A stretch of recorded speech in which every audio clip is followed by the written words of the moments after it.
के बाद उसने एंड पे मुझे कोल्ड ड्रिंक पिलाई। कोल्ड ड्रिंक पिला के उसने मुझे कमरे में ले गई और कहती है आप यहाँ पे बैठ जाएं।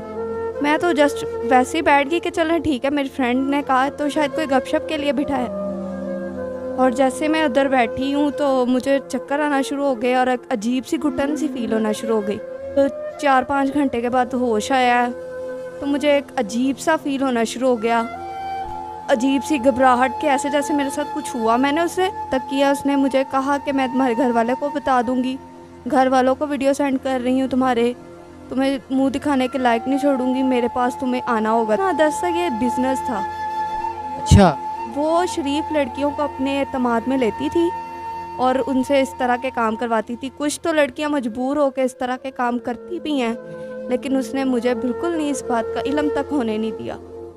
पहले तो मैं बहुत ज़्यादा रोई, परेशान हुई, मिन्नत किया कि प्लीज़ डिलीट कर दो, मैं ख़ानदानी हूँ, मेरे साथ इस तरह ना करो, मेरे बूढ़े बाप हैं, उन पे क्या असर होगा, मतलब वो तो जीते जी मर जाएंगे मेरी इस तरह की वीडियोस देखेंगे। वीडियोस मैंने अपनी कहा कि चलो मैं डिलीट करवा दूँगी इसको बातों में लेकर, लेकिन इसने फिर मुझे मेरे साथ वही काम रिपीट करवाया और इस दफ़ा मुझे प्रॉपर होश में इसने कहा कि करने को। और पुलिस पे मैंने जाने का कहा, इसने कहा कि अगर पुलिस पे गई तो तुम्हारा हाल इससे भी बुरा होगा। मैं अभी तो सिर्फ तुम्हारी फैमिली को दूंगी, लेकिन मैं ऑल मीडिया पे लिखा दूंगी, ना तुम्हारा रिश्ता होगा, ना तुम्हारे बहन भाइयों का रिश्ता होगा, और तुम्हारे वालिदैन तुम्हें अलहदा से निकाल देंगे।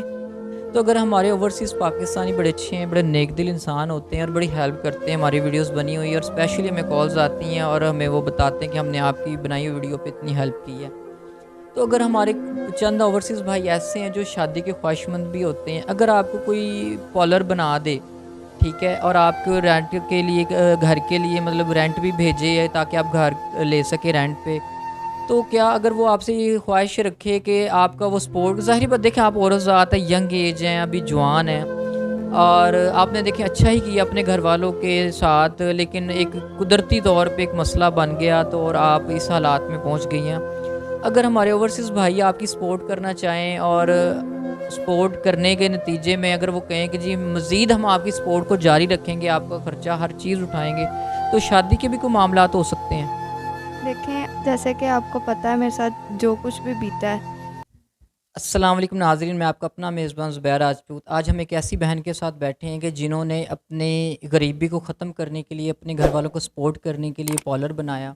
इनके साथ क्या ऐसा मामला हुआ कि ये घर भी चला गया, रिलेटिव्स भी छोड़ गए और इनका कारोबार जो पॉलर जिससे ये ख़ुद का और अपने घर वालों का को सपोर्ट करती थी वो भी ख़त्म हो गया। अस्सलाम वालेकुम, मेरा नाम निदा है और मैं इज़्ज़तदार फैमिली से ताल्लुक़ रखती हूँ और मैं अपने घर वालों के लिए कुछ करना चाहती थी। और मेरे वालिद बहुत बुज़ुर्ग हैं, मेरी एक वालिदा है और हम 4 बहन-भाई हैं। तो मेरे खाली वालिद ही काम करते थे, बाकी सब हम पढ़ रहे थे। तो बड़ी मुश्किल से गुज़ारा करते था, मेरे वालिद दही भल्ले लगाते थे, तो बड़ी मुश्किल गुज़ारा होता था। तो मैं हालातों को देख के मैंने अपनी पढ़ाई छोड़ दी और मैंने सोचा कि मैं क्या करूँ? तो हमारी फ़ैमिली में ज़्यादा फैक्ट्रीज़ वग़ैरह में भी नहीं जाने देते थे। तो मैंने बहुत सोचने के बाद पार्लर का मुझे थोड़ा आता था, पार्लर का काम किया। पार्लर के काम के लिए भी मुझे कशफ से कर्ज़ा लेना पड़ा।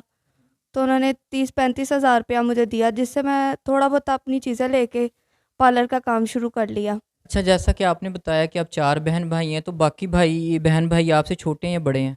सब छोटे हैं, लेकिन ना मेरे भाइयों ने कोई इतराज़ नहीं किया था क्योंकि वो छोटे हैं अभी। माँ-बाप का था ज़्यादा, लेकिन उनको मैंने मना लिया था। उनको कहा कि रिश्तेदारों की फ़िक्र मत करें, क्योंकि अगर हम लोगों ने थोड़ा बेहतर हालात करने हैं तो रिश्तेदारों को ना देखें। उनको मैंने मना लिया था। जैसा कि आपने कशिश से कर्ज़ा लेके पार्लर शुरू कर लिया, फिर उसके बाद क्या हुआ? उसके बाद माशाल्लाह काम आहिस्ता-आहिस्ता आपको पता है कतरा-कतरा से दरिया बन जाता है। आहिस्ता-आहिस्ता काम शुरू किया तो अल्हम्दुलिल्लाह थोड़े से घर के हालात भी बेहतर हुए। मेरे वालिदैन थोड़ा खुश हो गए कि चलो हमारी बेटी बेटा बन के हमारा काम कर रही है। फिर उसके बाद वालिदैन ने कोई सवाल नहीं उठाया। चलते गए दिन और जैसे फिर ईद आई, मेरी एक क्लाइंट थी, तो वो मतलब मेरा काम बहुत पसंद करती थी, कहीं नहीं जाती थी वो। हर दफ़ा आके मेरी तारीफ़ करती थी और हर हर मर्तबा कहती थी कि मैं आपके पास ही पार्लर का काम के लिए आऊँगी, बस आप मेरे घर आओ, हमें भी किसी टाइम अपने खिदमत का मौका दें। तो मैं बहुत सोचती थी, क्योंकि हमारे घर में ये अलाउ नहीं करते कि किसी के घर जाएँ हम। तो मैं बड़ा सोचने के बाद मैंने पहले ईद लगाई, ईद का काम किया। ईद के पहले दिन तो सारा दिन सो के गुज़ारी। दूसरे दिन उठी तो हम लोग कहीं बाहर नहीं जाते, तो मैंने सोचा कि क्यों ना मैं अपनी दोस्त की तरफ ही चली जाऊँ, और मैंने उसको कॉल की। उस टाइम वो घर पे नहीं थी। उसने जैसे ही सुना कि मैं घर पे आ रही हूँ, तो उसने ना अपना पूरा इंतज़ाम कर लिया। तो मैं जिसने मुझे उसने अपना एड्रेस प्रॉपर सेंड किया। मैं वही बेखबर होकर उनके घर पहुँची। नॉर्मली जिस तरह एक दोस्त दोस्त को अपने घर इनवाइट करता है कि जस्ट एक मिलने के लिए, आपके दिल में तो यही होगा कि एक फ्रेंड ने इनवाइट किया तो मैं जस्ट एक मिलने जा रही हूँ। तो उसके बाद क्या हुआ? जी, मुझे भी इस तरह ही था कि ये ख़ानदानी है, लेकिन मुझे नहीं पता था कि उसके दिल में क्या है मेरे लिए, उसने मेरे पे कैसी नज़र रखी हुई है। जब मैं उसके घर पहुंची तो उसने पहले तो मेरा मतलब बहुत अच्छे तरीके से खाना वगैरह दिया। उसके बाद उन्हें एंड पे मुझे कोल्ड ड्रिंक पिलाई। कोल्ड ड्रिंक पिला के उसने मुझे कमरे में ले गई और कहती है आप यहाँ पे बैठ जाएं। मैं तो जस्ट वैसे ही बैठ गई कि चलें ठीक है, मेरी फ्रेंड ने कहा तो शायद कोई गपशप के लिए बिठाया। और जैसे मैं उधर बैठी हूँ तो मुझे चक्कर आना शुरू हो गए और एक अजीब सी घुटन सी फील होना शुरू हो गई। उसके बाद मुझे होश नहीं रही कि मैं कहाँ पड़ी हूँ कहाँ नहीं पड़ी। कहते फिर आगे क्या हुआ? फिर उसके बाद मुझे होश नहीं रहा, और जब 4-5 घंटे के बाद होश आया तो मुझे एक अजीब सा फील होना शुरू हो गया। अजीब सी घबराहट के ऐसे जैसे मेरे साथ कुछ हुआ। मैंने उससे बार बार पूछना चाहा कि मेरे साथ क्या ऐसा किया। उसने मुझे एतमाद में लिया कि ऐसा कुछ भी नहीं हुआ, बस थकावट की वजह से आपका ये हाल हो रहा है, कुछ भी नहीं है, ऐसा कुछ भी नहीं है, मुझ पे एतबार करें। खैर जैसे तैसे, क्योंकि मैंने अपने आप को भी तो संभालना था, जैसे तैसे कह के मैंने अपने आप को संभाला। के बाद मैं अपने घर चली आई। घर आने के बाद सब कुछ नॉर्मली जिस तरह खाना खा रहे हैं उसी तरह अगले दिन फिर मुझे उसकी कॉल आई है। और फिर जब उसने मुझे बताया कि इस तरह तुम्हारे साथ हुआ है, और उसके बाद उसने मुझे मेरी नाज़ेब वीडियोस सेंड की हैं। जी, ब्लैकमेल इस हद तक किया। उसने मुझे कहा कि मैं तुम्हारे घर वाले को बता दूंगी, घर वालों को वीडियो सेंड कर रही हूँ तुम्हारे, तुम्हें मुंह दिखाने के लायक नहीं छोड़ूंगी, मेरे पास तुम्हें आना होगा दोबारा। मैं बहुत उसका आपने पूछा नहीं कि ये काम उससे करने की वजह क्या थी, क्या डिमांड्स थी उसकी? उसने उसका ना दरअसल ये बिजनेस था। अच्छा। वो शरीफ लड़कियों को अपने एतमाद में लेती थी और उनसे इस तरह के काम करवाती थी। कुछ तो लड़कियां मजबूर होकर इस तरह के काम करती भी हैं, लेकिन उसने मुझे बिल्कुल नहीं इस बात का इल्म तक होने नहीं दिया।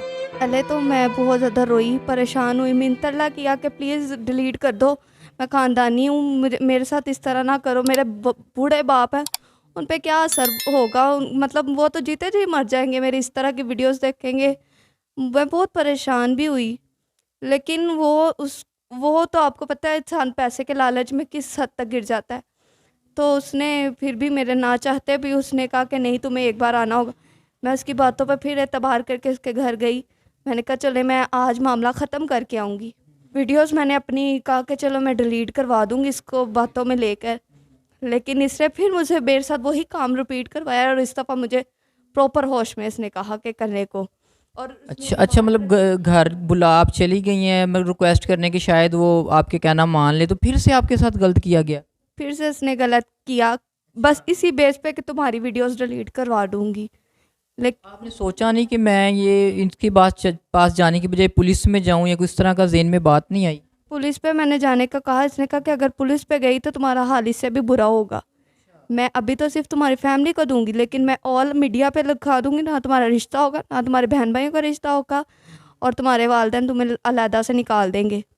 फिर आगे क्या हुआ? फिर आपको पता है एक लड़की, गरीब लड़की, मेरे पास खामोशी के अलावा कुछ नहीं था ना सिवाय रोने के। फिर जब उसकी एक दफ़ा बात मान के फिर मैंने कहा कि देखें मैंने अब तो आपकी वजह से फिर से वही हरकत रिपीट कर लिया, पर खुदा का वास्ता मैंने उसे वास्ता दिया, लेकिन वो नहीं मानी। यहाँ तक कि हाथापाई भी मैं हो गई उससे। ज़ाहिर है इंसान गुस्से में आके कुछ भी करता है, मैं हाथापाई तक हुई, और आखिरकार उसने मेरी वीडियो मेरी वालदैन को ही दिखा दी।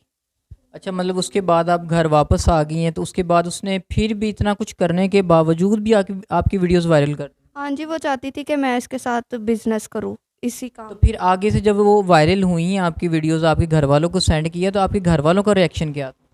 मेरे घरवालों ने, मेरे वालिद ने तो सबसे पहले मुझे बहुत ज़्यादा मारा। मेरी बात पे एतमाद नहीं किया। मैंने अपने वालिद को बहुत समझाया कि ये मेरे साथ मैं होश में नहीं हुआ, मैंने नहीं इस तरह किया। फिर उन्होंने यही पॉइंट उठाया, हमने तुम्हें कहा था कि काम नहीं करना। जबकि मैं तो अपने घर की बेहतरी के लिए ही चल रही थी, लेकिन मुझे नहीं पता था कि मैं किन दरिंदों के हाथ फँस जाऊँगी। तो जब आपके घरवालों ने आपका यकीन नहीं किया, तो फिर आगे क्या मामलात है? आप घर से बाहर खुद आई हैं, घरवालों ने निकाल दिया है, और अभी कहाँ रह रही हैं? कैसे सिलसिला चल रहा है? मेरे वालिद ने हम मुझे निकाल दिया। उसने कहा कि बाकी बच्चों पे भी ये असर तुम्हारा पड़ेगा, उनका तुम्हारी वजह से उनका भी मुस्तकबिल ख़राब होगा। मेरे वालिद ने कहा और पॉलर आपका? पॉलर वगैरह तो सब वहीं का वहीं बंद रह गया ना। पॉलर दोबारा ओपन ही नहीं हुआ, तो वो सबका वहीं का वहीं मतलब रुक ज़ाहिर गया। बात है, वो आपकी वायरल होगी, वो पार्लर भी ख़त्म हो गया, घर से भी निकाल दिया वालिद साहब ने। तो फिर जब घर से निकल गई, तो कहाँ फिर पहले जो दिन थे वो कहाँ गुज़ारे आप? मैं बहुत मुश्किल थी, दो एक दिन तो मैं फुटपाथ पे बैठी रही, फिर लोगों ने बड़ा फिर उस पे मसला मसाइल शुरू हो गए। लोगों ने, आपको पता है, टोंट करना शुरू हो गया, हुडिंग करना शुरू हो। फिर मेरे पास कोई रास्ता नहीं थी, फिर मैं हॉस्पिटल में अंदर चेयर्स पे ही बैठी रही। फिर मैंने अपनी एक दोस्त को फ़ोन किया, वो स्कूल लाइफ में मेरी दोस्त थी, तो वो शादीशुदा है, अब उसने शादी कर ली है। तो मैंने उससे बहुत ज़्यादा उसको अपना सारा हालात बताया कि मेरे साथ ये कुछ हो गया। इवन कि मेरी फ्रेंड ने भी, इतनी मेरी वायरल हो गई कि फ्रेंड ने भी मेरी वीडियो देख ली। उसने कहा कि मैं इस तरह की लड़की को अपने पास नहीं रखूँगी। मैंने बहुत मिन्नत किया, फिर मैं उसने जाके मानी है। अब मैं उसके घर पे बैठी हूँ इस टाइम। आगे अब आपका क्या प्लान है? देखें, अब तो मेरी फ्रेंड भी मुझसे तंग पड़ गई है। ज़ाहिर है कोई किसी का इतनी देर नहीं खर्चा उठा सकता, क्योंकि वो भी रेंट पे है। तो वो भी मुझसे तंग पड़ी है, वो कह रही है अपना इंतज़ाम करें।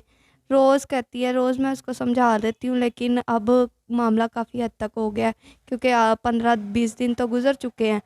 तो बस अब यही मैं चाह रही थी कि मेरा कोई सहारा बन जाए, और मुझे कोई रहने के लिए मकान वगैरह की ज़रूरत है, ताकि मैं भी अपना कारोबार दोबारा से शुरू कर सकूँ और अपना दोबारा स्टैंड ले सकूँ। से ये रिक्वेस्ट कर रही हैं कि आपको पार्लर बना दिया जाए, और इतनी हेल्प कर दी जाए कि जिसमें पार्लर और विद आपका एक कमरे का रेंट मतलब आप अदा कर सकें, अपना सिलसिला चला सकें।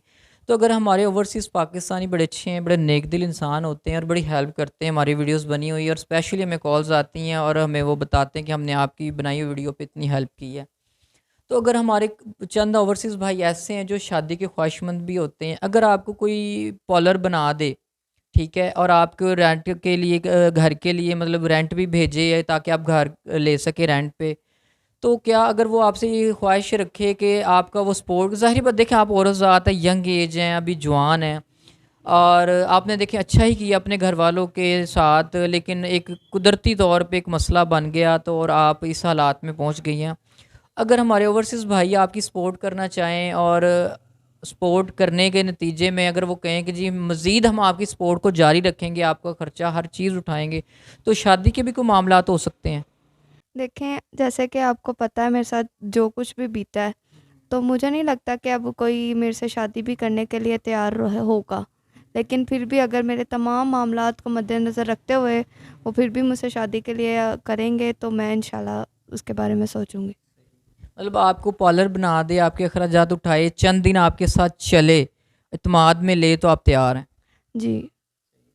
तो नाज़रीन आपने देखा है कि बहन अगर इनको आप पार्लर बना दिया जाए और इनके बाकी अखराजात भी उठाए जाएँ, और चंद दिन कोई इनके साथ चले, इनके अखराजात उठाए और इत्मीनान में ले, सबसे बड़ी बात होती है इत्मीनान, ठीक है? अगर इत्मीनान होगा तो सब कुछ हो जाता है नाज़रीन।